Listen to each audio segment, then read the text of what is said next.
శ్రీరామ రామ రామేతి రమే రామే మనోరమే సహస్రనామ తత్తుల్యం రామనామ వరాననే శ్రీరామ రామ రామేతి రమే రామే మనోరమే సహస్రనామ ఓం నమో భగవతే వాసుదేవాయ నమః.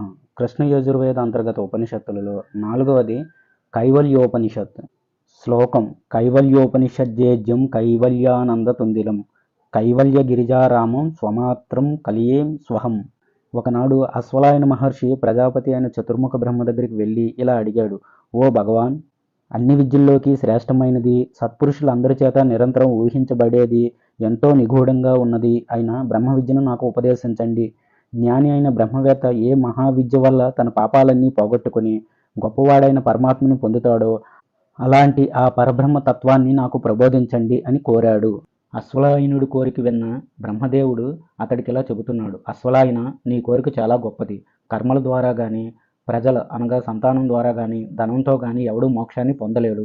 ఒక్క త్యాగం ద్వారా మాత్రమే అనగా సజ్ఞా స్వరూపంతో విద్వాంసులు మోక్షాన్ని పొందగలిగారు. నీవు కూడా పరబ్రహ్మ తత్వాన్ని తెలుసుకోవాలనుకుంటే శ్రద్ధ, భక్తి, ధ్యానం అనే వాటిని అభ్యసించటం ద్వారా మాత్రమే తెలుసుకోగలవు. వేదాంత విజ్ఞానం ద్వారా పరతత్వం గురించి తెలుసుకున్నవారు, సన్యాస యోగం ద్వారా పరిశుద్ధమైన అంతఃకరణాన్ని పొందినవారు అయిన యతీశ్వరులు స్వర్గం కన్నా గొప్పది, హృదయం అనే గుహాంతర్భాగంలో ఉండేది అయిన పరబ్రహ్మాన్ని పొందుతున్నారు. అలాంటి జ్ఞానాన్ని పొందిన యతీశ్వరులు అంత్యకాలంలో పరబ్రహ్మలోకంలో ఉన్న బ్రహ్మదేవుడిని చేరి ఆయనతో పాటు ఎంతో గొప్పదైన అమరత్వాన్ని పొందుతారు. సన్యాసాశ్రమం స్వీకరించిన యతి పవిత్రుడై ఒక నిర్జన ప్రదేశం చేరి అక్కడ సుఖంగా కూర్చొని తన తలని, మెడని, శరీరాన్ని నిటారుగా నిలిపి అన్ని ధర్మాలని విడిచిపెట్టి ఇంద్రియాలను నిగ్రహించి తనకి బ్రహ్మ విద్యని అనుగ్రహించిన గురువుకి నమస్కరించాలి. తరువాత తన శరీరం మధ్యలో ఉన్న హృదయం కమలంలో స్థిరంగా ఉన్నవాడు, విశుద్ధుడు, ఇంద్రియాలకి బుద్ధికి అతీతుడు, దుఃఖరహితుడు, మంగళాకారుడు, పరమశాంత స్వరూపుడు, మాయాతీతుడు, మోక్షప్రదాత, నాశనం లేనివాడు, ఆది మధ్యాంత జ్ఞానానంద స్వరూపుడు, రూపరహితుడు, ఆశ్చర్యకరమైన స్వభావుడు, ఉమాదేవితో కూడుకున్నవాడు అయిన పరమేశ్వరుడిని భక్తి శ్రద్ధలతో ధ్యానించాలి. అలా ధ్యానించిన యతీశ్వరులు చివరికి ఆయన్నే చేరుతారు. యతులు చేరుకునే ఆ పరమాత్మే బ్రహ్మ. ఆయనే శివుడు, ఇంద్రుడు, వినాశనం లేనివాడు, గొప్పవాడు, స్వయం ప్రకాశకుడైన విష్ణువు. అతడే ప్రాణస్వరూపుడిగా, అలాగే కాల, అగ్ని, చంద్ర స్వరూపుడిగా కూడా ఉన్నాడు. అతడే ఈ సృష్టిలో ఉన్న సర్వస్వం. ఇప్పుడున్నవాడు, గతంలో ఉన్నవాడు, రాబోయే కాలంలో కూడా ఉండబోయేవాడు అతడే.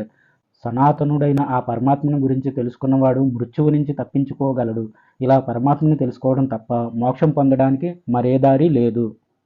ఈ లోకంలో ఉన్న సకల భూతాల్లో తనలో సకల భూతాలని సక్రమంగా దర్శించినవాడు ఆ పరబ్రహ్మను కూడా తెలుసుకోగలడు. పరబ్రహ్మని ఈ విధంగా కాక మరో విధంగా ఎవరూ తెలుసుకోలేరు. ఓంకారాన్ని పైన ఉండే ఆరిని అనగా కవ్వంగా, తన ఆత్మని క్రింద ఉండే ఆరినిగా చేసుకుని జ్ఞానాన్ని బాగా మదించటం అనే పరిశ్రమ చేసినవాడు బ్రహ్మజ్ఞానాన్ని పొంది అజ్ఞానం అనే పాశాలని అనగా పాపాలని దహించి వేస్తాడు. సాక్షాత్తు ఆ పరబ్రహ్మే మాయతో మోహించబడ్డ మనసుతో శరీరాన్ని ధరించి సకల కార్యాలని చేస్తున్నాడు. అతడే జాగృతావస్థలో స్త్రీని, అన్నపానాదుల్ని సేవించటం లాంటి విచిత్ర భోగాల్ని అనుభవించి సంతృప్తి పొందుతున్నాడు. స్వప్నావస్థలో ఉన్న జీవుడు తన మాయతో ఎన్నో లోకాలను కల్పించుకుంటాడు. ఆయా లోకాల్లో సుఖదుఖాలను అనుభవిస్తూ ఉంటాడు. అలా అజ్ఞానంతో కప్పబడ్డ అతడే సుషుప్తి అనగా గాఢ నిద్ర కాలంలో అన్ని ఆత్మలలో లీనమై ఉన్నప్పుడు అజ్ఞానంతో ఆవరించబడి స్వరూప సుఖాన్ని అనుభవిస్తాడు. అనగా సుషుప్తి అవస్థలో జీవుడికి కలిగే సుఖం అజ్ఞానం వల్ల కలిగేదేనని భావం. ఆ విధంగా సుషుప్తి అవస్థలో ఉన్న ఆ జీవుడే పూర్వజన్మ కర్మ సంబంధం వల్ల తాను చేసిన కర్మఫలాన్ని అనుభవించడం కోసం తిరిగి మేల్కొంటాడు. ఈ విధంగా జీవుడు జాగృత్, స్వప్న, సుషుప్తులనే 3 పురాల్లో క్రీడిస్తూ ఉంటాడు. అలాంటి వాడి నుంచే విచిత్రమైన ఈ ప్రపంచం ఆవిర్భవిస్తుంది. జీవుడు ధరించే స్థూల, సూక్ష్మ, కారణ శరీరాలు అనే ఈ 3 సమస్తానికి ఆధారమైన వాడు ఆనందంగా అఖండ జ్ఞానస్వరూపుడిగా ఉన్నవాడు అయిన పరబ్రహ్మలో లీనమైపోతాడు. అలా 3 శరీరాలని తనలో లీనం చేస్తున్న పరబ్రహ్మ నుంచే ప్రాణం, మనసు, అన్ని ఇంద్రియాలు, ఆకాశం, వాయువు, అగ్ని, నీరు, భూమి అనే పంచభూతాలు ఆవిర్భవిస్తున్నాయి. ఏ పరబ్రహ్మ అందరిలో ఆత్మస్వరూపుడిగా ఉన్నాడో, ఏ పరబ్రహ్మ ఈ సృష్టి మొత్తానికి ఆధారంగా ఉన్నాడో, సూక్ష్మం కన్నా అత్యంత సూక్ష్మంగా ఉండే ఆ పరబ్రహ్మ ఎవరో అతడే నీవు, నీవే అతడు. జీవుడు తన జాగృత్, స్వప్న, సుషుప్తి అవస్థలలో ఏ ప్రపంచాన్ని గురించి తెలుసుకుంటున్నాడో అతడే పరబ్రహ్మ. ఆ పరబ్రహ్మ తనేనని గ్రహించిన జీవుడు అన్ని బంధాల నుంచి విముక్తి పొందుతాడు. ఇలా బంధాల నుంచి విముక్తి పొందటమే మోక్షం. స్థూల సూక్ష్మ కారణ శరీరాలతో జాగృత్ స్వప్న సుషుప్తి అవస్థలలో అనుభవించేవాడు అనుభవాలు అనేవి ఏవో వాటికన్నా వేరుగా ఉన్నవాడు సాక్షి చిన్మాత్ర స్వరూపుడు అయిన ఆ సదాశివుడు తానేనని తెలుసుకున్నవాడు మోక్షాన్ని పొందుతాడు. నా నుంచే ఈ సర్వం ఆవిర్భవిస్తోంది, నాలోనే ఈ ప్రపంచమంతా ఉంది, నాలోనే చివరికి ఈ ప్రపంచమంతా లయమైపోతుంది. అలాంటి నేనే అద్వయ పరబ్రహ్మని. అణువు కన్నా మరింత చిన్న అణువుగా, మహత్తు కన్నా ఎంతో గొప్ప మహత్తుగా ఉంటూ ఈ విచిత్రమైన విశ్వంగా ప్రకాశించేది నేనే. నేనే ఆది పురుషుణ్ణి, ఈశ్వరుణ్ణి, హిరణ్మయ రూపుణ్ణి, మంగళ స్వరూపుణ్ణి నేనే. నేను చేతులు పాదాలు లేనప్పటికీ ఎంతో గొప్ప శక్తివంతుణ్ణి. నేను కళ్ళు లేకుండానే అన్నీ చూడగలను, చెవులు లేకపోయినప్పటికీ అన్నీ వినగలను, నేను సమస్త విషయాల్ని తెలుసుకోగలను. నన్ను పూర్తిగా ఎవరూ తెలుసుకోలేరు. నేను చిన్మాత్ర స్వరూపుణ్ణి, నాకు సాటెవరూ లేరు. అన్ని వేదాల ద్వారా తెలుసుకోదగిన వాడిని నేనే. వేదవేత్తని, వేదాంతకర్తని నేనే. నాకు జన్మ లేదు, నాకు ఎలాంటి పాపపుణ్యాలు లేవు, నాకు నాశనం అనేదే లేదు. శరీరం, ఇంద్రియాలు, బుద్ధి అనేవేవీ నాకు లేవు. భూమి, అగ్ని, జలం, వాయువు, ఆకాశం అనే పంచభూతాలేవీ నాలో లేవు.